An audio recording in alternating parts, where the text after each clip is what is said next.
Hello, hello, I'm Kat. I'm an artist up here in the mountains, and I am here in my tiny, cluttered living and working space, and I'm excited today to do, I think this is my first, I'm still new to the YouTube, so I'm doing my very first review. This isn't sponsored in any way, but I am trying out a new sketchbook soon. I'm actually saving it until I go on a trip.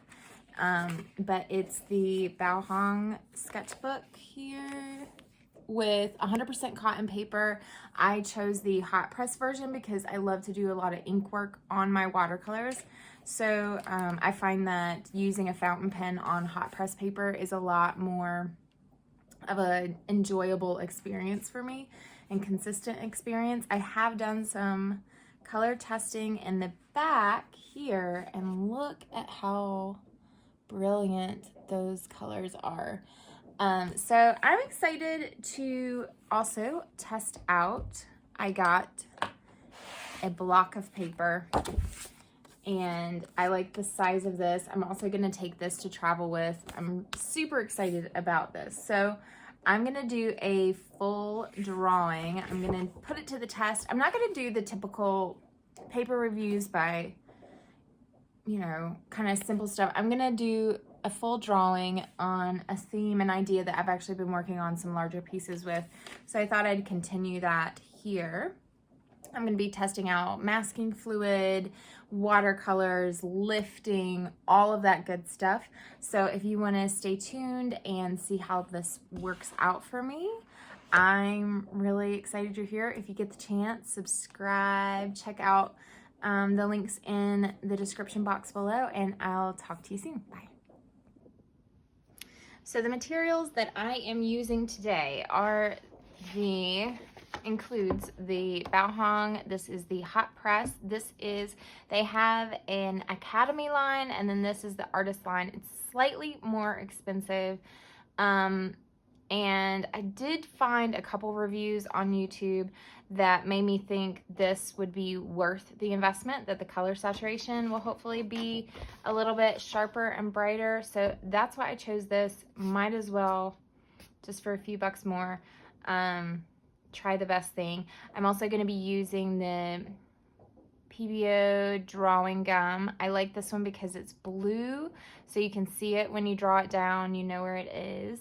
I'm going to be using a tiny little brush for applying the gum the resist gum, and I swish it in some soapy water first to just keep it nice and good. This is a new little palette. I typically use a handmade palette that I really love, but the artist that makes them doesn't make them often, so for my videos I'll be using this just so you can see something that's available and you can grab one yourself. I have links in the bio below. And then I'll be using to paint my silver black velvet size 4. I love this, especially for a page this big. I'm going to be doing lots of details, and it's an exceptional brush. This is my 3 water well. Love that, so I don't have to clean my waters too often. And then this is my wooden palette. This is my design. I've made this, and I've been making them and having them in the shop. I love them so much. It's just a little shot. I think this one's about 8 inches. It's a very lightweight. This is on walnut, and it's got my favorite colors. Every color I love and want and desire is right here. So we're gonna get started. I apologize in advance. It's kind of raining today on my tin roof, so you're probably gonna hear some of that. But I'm gonna give this a little bit of a shuffle and open it up. So the thing that I am painting, I've already sketched it out today, is a peregrine falcon. I am doing something that is a piece to represent and honor one of the wilderness areas in North Carolina, and the peregrine falcon nests in the Linville Gorge. It's and their nests are protected, and they're also becoming, I think they are on the endangered list, but because of those efforts to protect their nesting areas and closing down trails, they're starting to come back, and the more that we can do to give them their space and their freedom to fly, the better.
So I have the first layer of dark down on my bird and everything. So the biggest thing I'll say is, once you've painted over your drawing gum, you want to make sure everything, the paint is also dry on top of it, because that's where you can get some smears if you start to rub it off and you don't realize that the paint that sits on top of it is still wet, because the paint on the paper is going to dry and absorb faster than the paint that's like right here. So see how it's beading up there, but now it's dry. So I'm going to go ahead and remove this. I'm going to show you what I use to remove this. I like to use a rubber cement pickup from Cheap Joe's. It's just gentler on my paper and it comes up really quickly.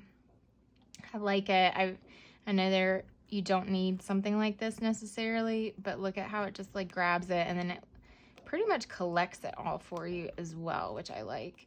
And this thing is only like maybe $1.50.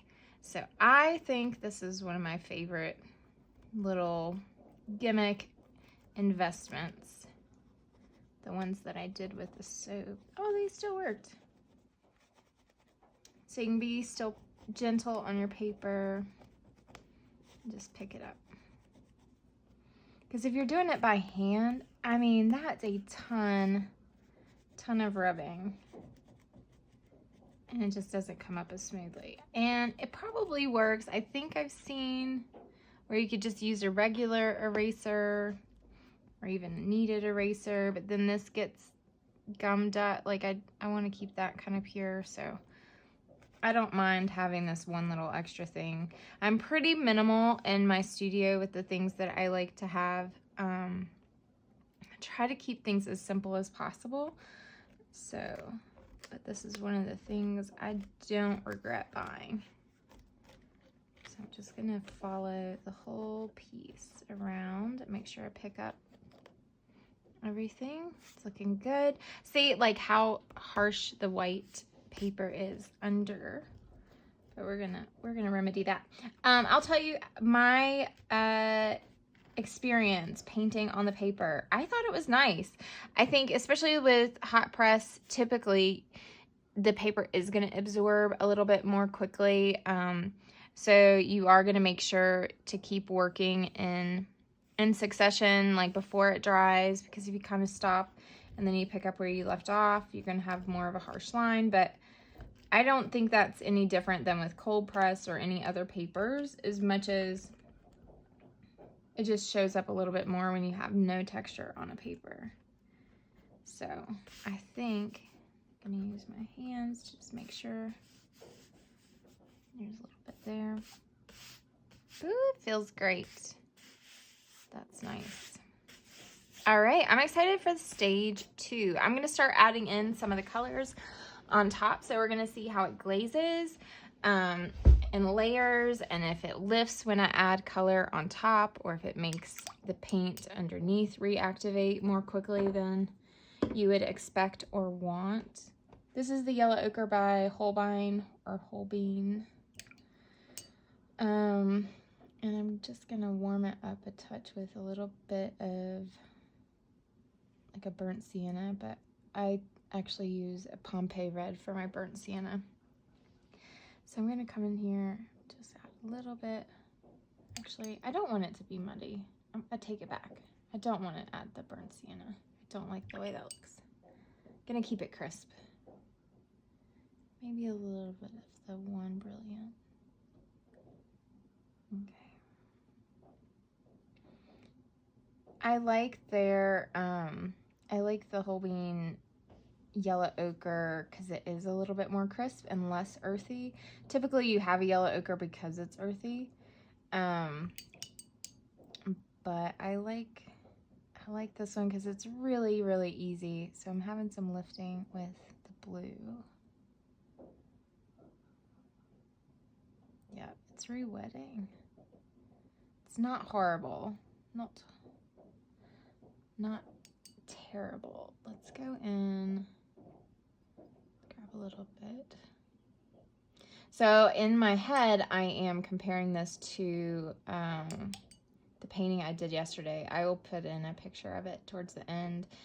And I worked on my all-time favorite paper, which is a soft press, which is somewhere between, I would call it between hot press and cold press. It's a really unique finish, and it is by Fabriano Artistico, and it 300 pound, or 300 pound, and it's my absolute favorite paper of all time. So there's like a piece of me that's like comparing this to my favorite.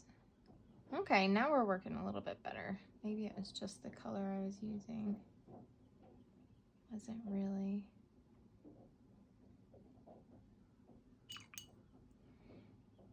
And I'm not thinking too specifically about anything here. Gonna add a little bit of blue. Ooh, that's really strong.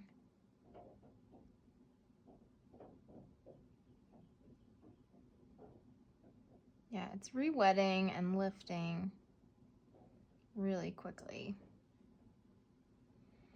which I would say you could see that as a good thing, or it could be a little bit of a struggle depending on how you like to work.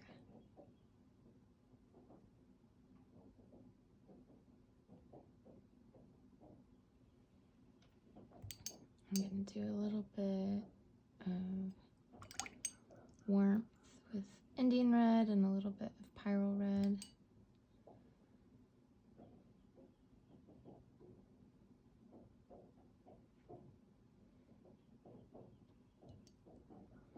I just love adding color in. Might be going overboard, but it's fun. Okay, I'm gonna do the other side, add some of my, I'm using green gold, rich green gold over here. It's one of my favorite colors. I don't like it when it's not in my palette, so that's why I think it's really fun to trim down to a very limited palette just to realize, what do you miss? What are you sad isn't there? And so then it's a good time after you've had those real life experiences of like, oh, I miss not having this or that. You know those are going to be colors that you use. So you can go back up from a 12 count to something in this range around 20 or 24. And then that way you know you're not carrying around anything that doesn't get used. So I pretty much use everything in here quite often. I think I could rethink some of them, But that happens with seasons. Sometimes I change it up with the colors I like, depending on what the world around me looks like. So I think that's good enough. I'm not going to overwork it.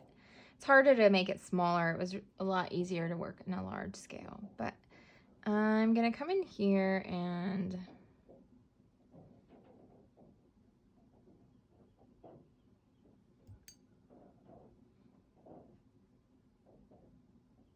add some shadow.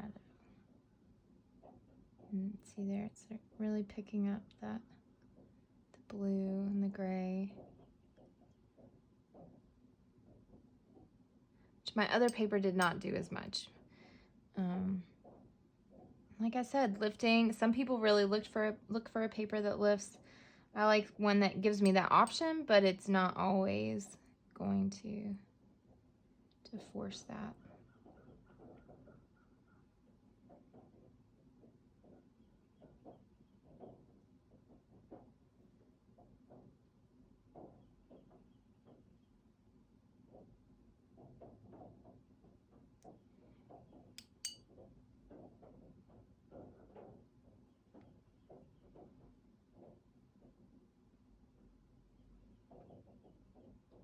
I really like this environmentally friendly brown iron oxide. It's called environmentally friendly because they use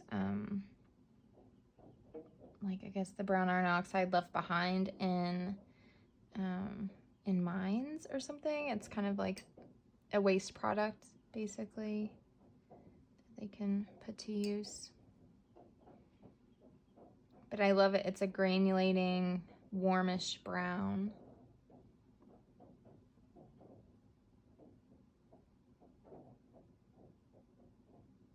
I mean, it's not just warmish, it's definitely warm.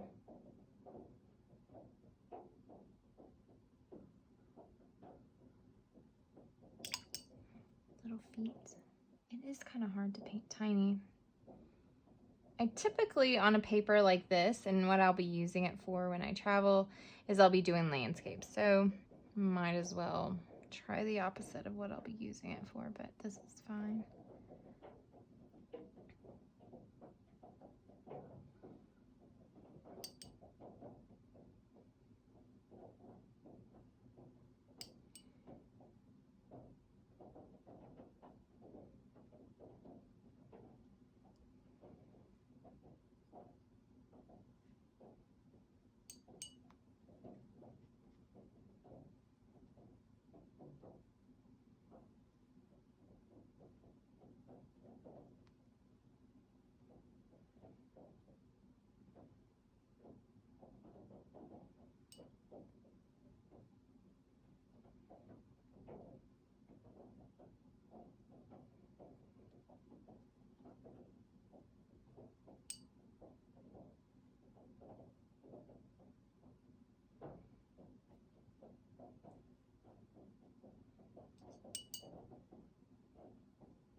Okay, now I'm going to go for the silhouette here.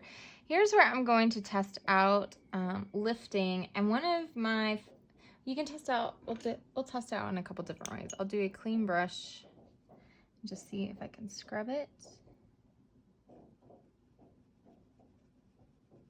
Yep, it lifts really, really well. And another thing that's really important for me, let's say, well, we'll just go ahead and do it. Sometimes what happens to me is I accidentally drop my brush on the paper like that. And then it's like, oh, I've ruined the whole thing. Okay, maybe I have. We're gonna find out.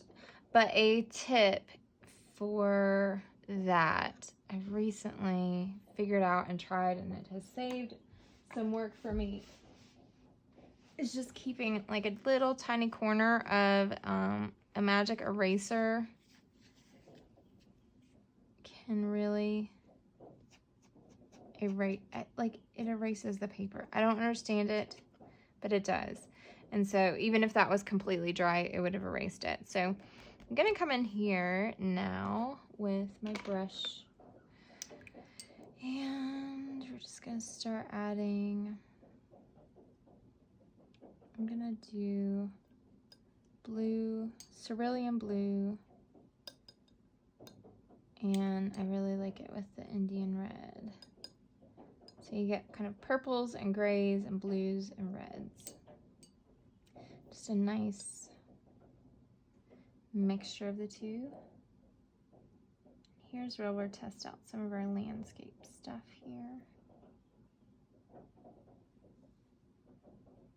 Drop in the shadow.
And I don't have any like feathering, like you get really nice crisp lines, like where you put the paint down is where it kind of sits, with a dry on or wet on dry kind of method here. And I really, really like that. Some papers just kind of like will like spread the color beyond where I want it to be. It takes a while to build up the details on certain papers, and I like that this one I can kind of go for the detail right now. That's just the way I kind of like to do things. Okay, that's looking nicer. I like to add in the shadows and then I'll glaze over top. It's just one of the things I like to do. I'm gonna come back in here now that this is dry. And a little more detail around the claws.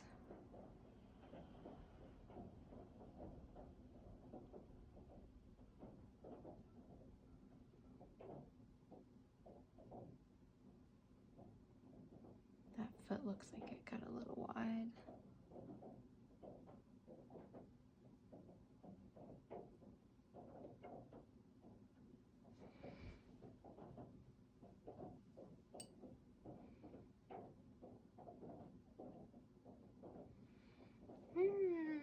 Okay.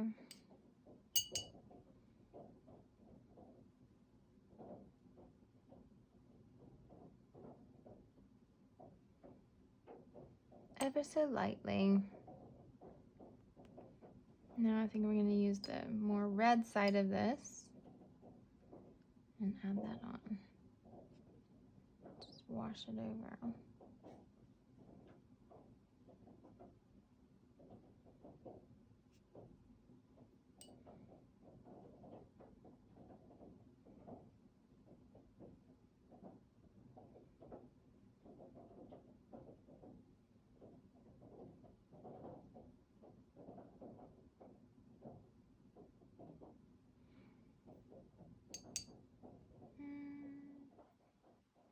I'll actually probably change that color. That's why I like working light. Like I'll do the shadows, like where I know the contour of the mountain is. I'll put that in nice and dark initially. So then everything else is just kind of toning with color what I want it to look like. And that way I can kind of start light like this, and then I can think, yeah, I don't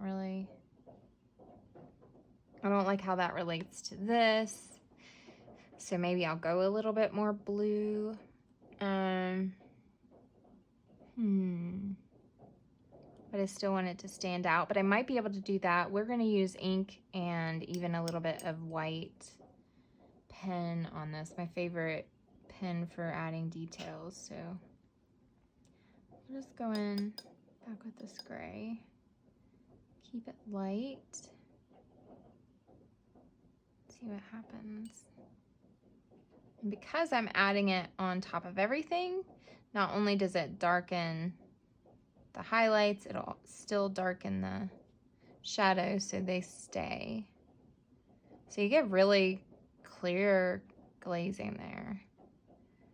You can see exactly where you haven't retouched. See down here? That's kind of a perfect glazing. I think I like that a little bit better, but maybe I should have preserved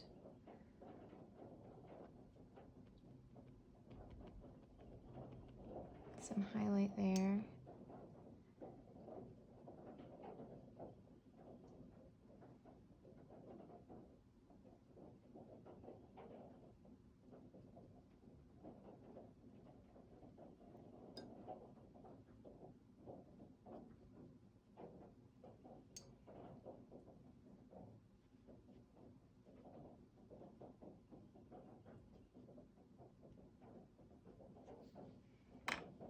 I think I left that nice and light. So I'm gonna leave it like that. I feel pretty good about that.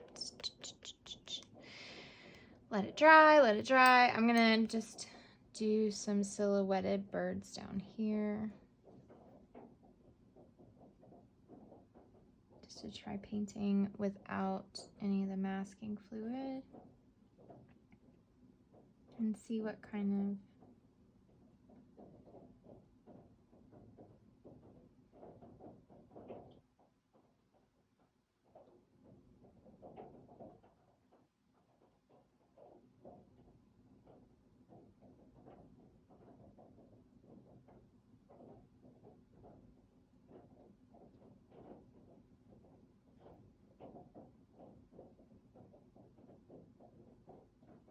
I'm looking to see how well kind of this dark color can lay down without blooming. Is it going to be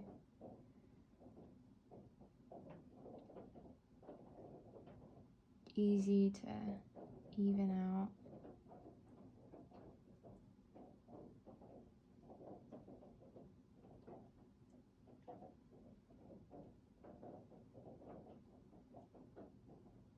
How much does it fade? This indigo is made with Indian Throne PP60, so it does fade from its initial color when you lay it down. Not my best bird, but it's an M at least. It's at least a... I don't think this page needed this, but I can't go back now. Maybe I'll just leave the one. And so I'm going to come over here and add some more detail.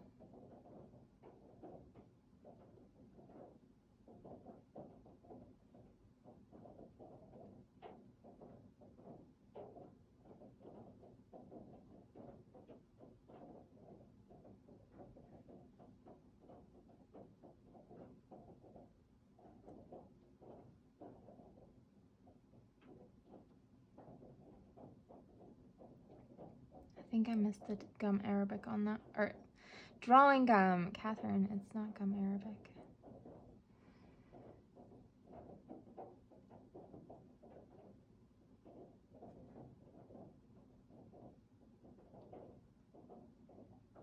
Just kind of push these feathers back so you get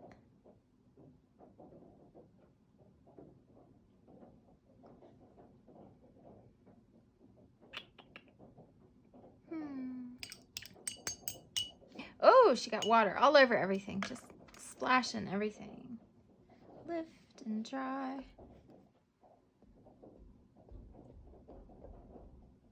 Okay, let's grab our ink pen.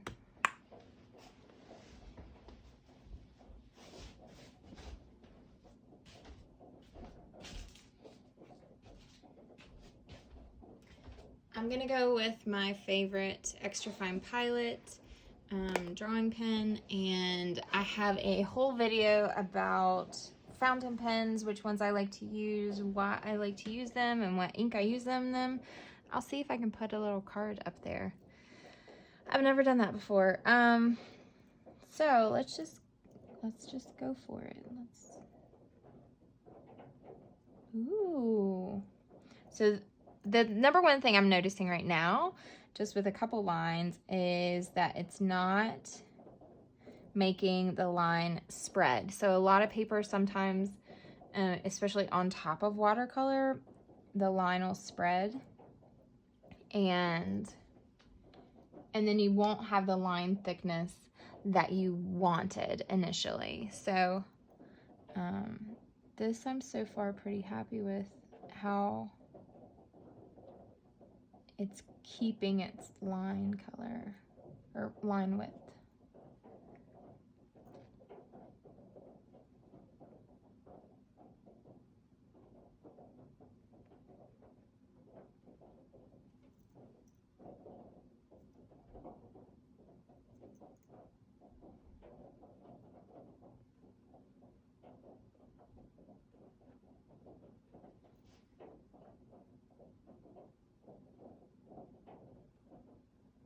This is where that water just was, so I just drew over this wet spot, so it did feather just a little bit there, but if you're working on dry paper, but even with that, it kind of was unnoticeable too much.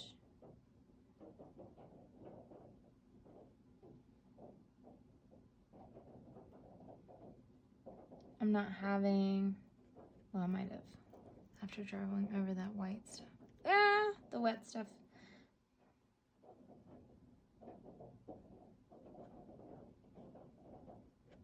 I'm finding this quite nice to draw on. Like really, really nice to draw on. Might be my favorite so far for adding lines on top of. Especially with a fountain pen, can be a little less forgiving than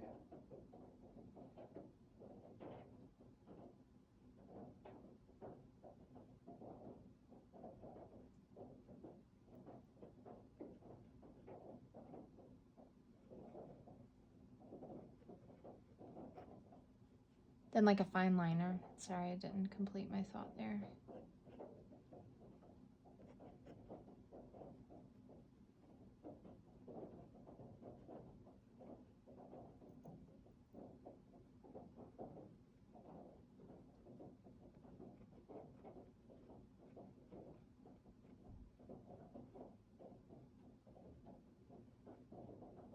And with ink, I actually like to kind of go with, oh, sorry. I actually like to kind of go with the line that's marked down from the watercolor there.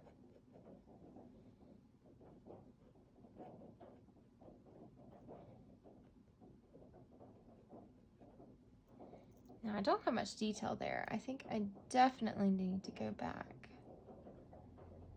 and get some more detail in there.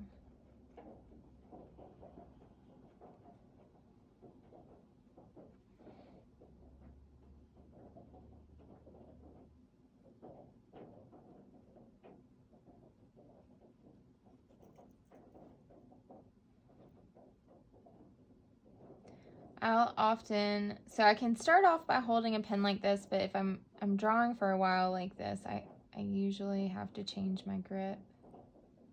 It's kind of one of the things that I do to save my hands from pain and from kind of repetitive injury sort of thing.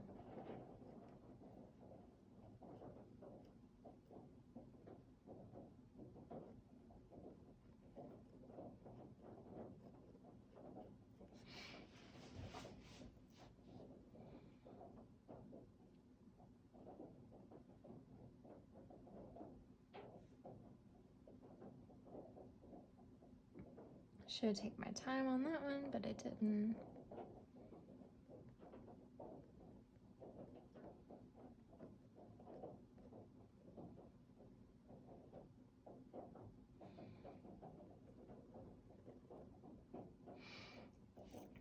Okay, I think this is, I really have no complaints yet. I'm going to continue to work on this. I'm off camera. I'll come back and show you the finished in a little while.